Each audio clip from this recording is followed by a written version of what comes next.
Good afternoon, everybody. Happy Sunday. I am enjoying listening to the birds and out here just enjoying this beautiful day in Charlotte, North Carolina. Today is my girlfriend Katrina's birthday. I'm about to go to a seafood restaurant and get me some breakfast. It's my first meal of the day. I'm going to buy her something to come back, and we're going to sit around the pool, make videos and everything. But I wanted you to hear something I'm reading today. This is part of my personal development study, and some things from what I'm about to share with you, I shared with my personal development community. You know, I had a personal development call for years and years and years I would do in the mornings on Mondays, Wednesdays, and Fridays. And it's all about our thinking, guys. If you can get your thinking right, you can get your life right. So I want to read you something very interesting that you may not have heard of in reference to Nelson Mandela. Because oftentimes when we are in the thick of what looks like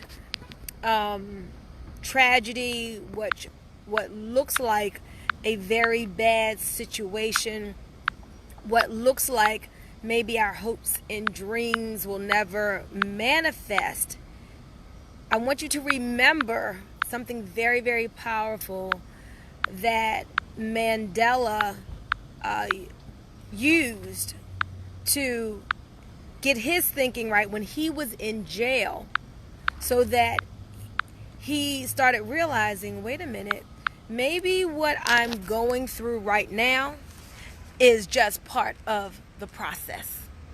So maybe this is what is supposed to be happening at this moment. So many times you may be in a financial situation, you may be in a negative health situation, you may be in a perceived negative relationship situation, but I want you to hold tight and get better thinking even in that, because maybe your thinking will lead to better results. So listen to this. So the writer says, I had the opportunity to meet Nelson Mandela one time just a few years ago to deliver a Gandhi Peace Award to him.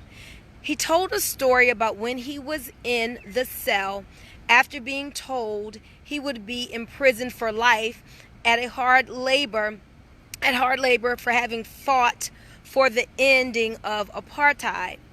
At first, all he could think was his good would never happen. His goal would never happen. Have you been there before when you're like, man, this house that I want, this family that I want, this man that I want, this money I want, it'll never happen?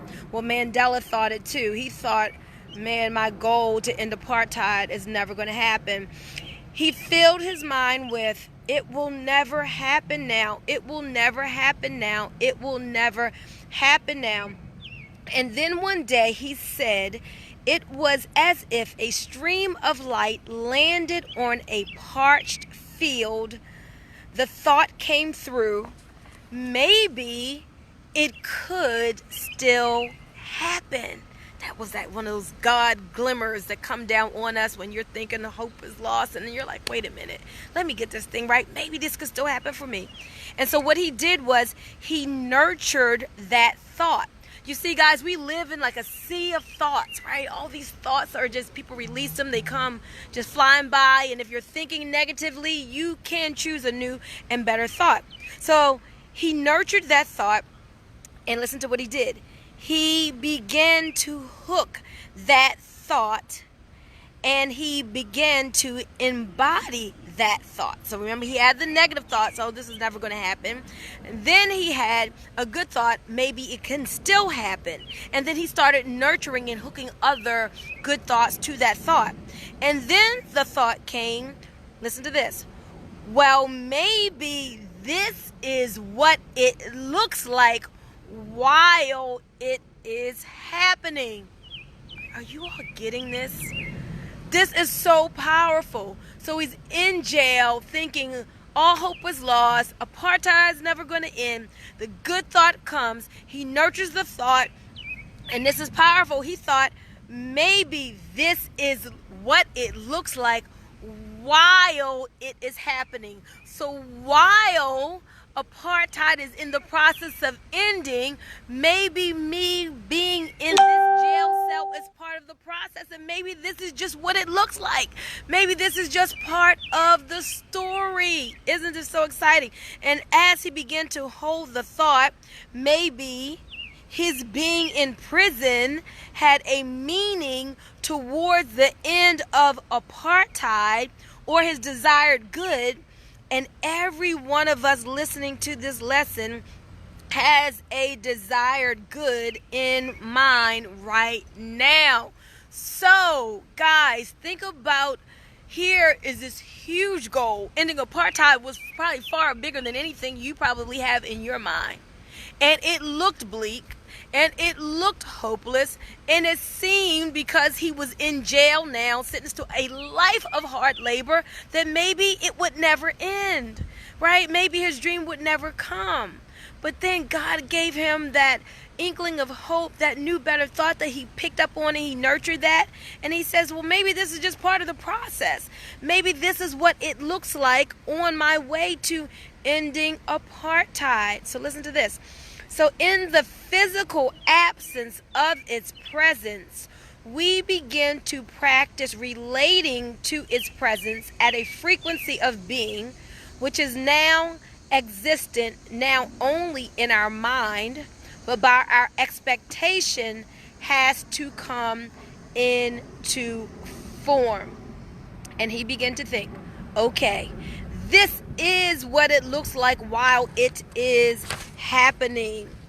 My being here is a part of it. And he said once he got on that frequency, the idea of writing letters occurred to him.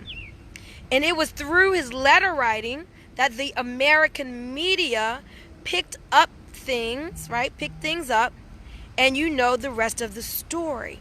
But it began with one man in prison refusing to succumb to the circumstance and opening his mind to joining with his desire, matching that in his feeling tone, and from that, answers and solutions began to arrive. I hope you guys got that, like I got it years ago when I first read it. So, the lesson in that for you is, no matter what you're going through, no matter what it looks like, if you're on that negative frequency, you can decide, make a conscious decision to choose a new, bigger, better, more powerful thought that is in harmony with the good that you desire, knowing that what you are going through is just part of the story, is just part of what it looks like on your way to that new house, on your way to that 6 figures, on your way to your $1 million, on your way to a cancer-free body, on your way to that marriage or that restored relationship, is just what it looks like on your way to it. And you have that expectation of the good that you desire, and it will surely come. All right, guys, you all have an awesome day. Bye-bye.